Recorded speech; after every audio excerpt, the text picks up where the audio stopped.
రారమ్మని రమ్మని రా. ఇలాగే సార్, నేను కూర్చుంటే నా చుట్టూ ఈగలు అవుతా ఉంటారు సార్ అందరూ. రే నువ్వు ముందైతే కింద బిరటా పెట్టుకోరా. ఎందుకు సార్? రే నువ్వు అయ్యాపితే కదరా నేను ఈ యాపి మెడిసిన్ రాయడానికి. మెడిసిన్ రాస్తానా? రోజు అడ్డమైన గడ్డి తినకుండా ఉదయం ఒక గుడ్డు ఒక గ్లాస్ పాలు, సాయంత్రం ఒక గుడ్డు ఒక గ్లాస్ పాలు. ఏది లేసి ఒకసారి నీ పిల్లలు చూపి. అబ్బా సేమ్ పందికున్నట్టుండే కదరా కూర్చా. ఇదో మెడిసిన్ మర్చిపోయినా పాలు గుడ్లు మర్చిపోవాకు. కానీ ఫీజు బిరటాకు 200, fees 200. Next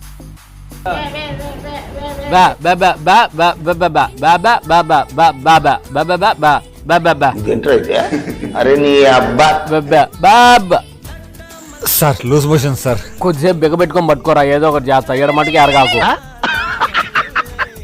hello, motions tablet అయిపోయి కొంచెం తెప్పించండి సార్. అరే ఆల్రెడీ పేషెంట్ వచ్చిండే, ఎనికి పంపించడం వైద్య చరిత్రలోనే లేదు. ఇదో ఈ ట్యాబ్ తీసుకొని కింద పెట్టి బిగించుకో. అవసరమైతే ఆన్ చేసుకో, అవసరం కాకపోతే ఆఫ్ చేసుకో. బండి పైన అడుగుతున్నా సార్ నేను. ఆటో వాళ్ళు డ్రైవింగ్ ఎట్లా చేస్తారో తెలుసు కదా. గంతే మళ్ళా రోజు ఉదయం ఒక గుడ్డు ఒక గ్లాస్ పాలు, సాయంత్రం ఒక గుడ్డు ఒక గ్లాస్ పాలు. మెడిసిన్ మర్చిపోయినా పాలు గుడ్లు మర్చిపోవకు. కానీ కుళాయికి 200, ఫీజు 200, 400. ఏమైంది మామ డల్లుగా ఉండవు?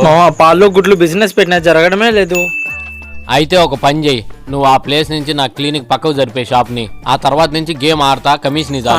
సరే మామ, ఇదిగో మామ పాలది గుడ్లది కమిషన్.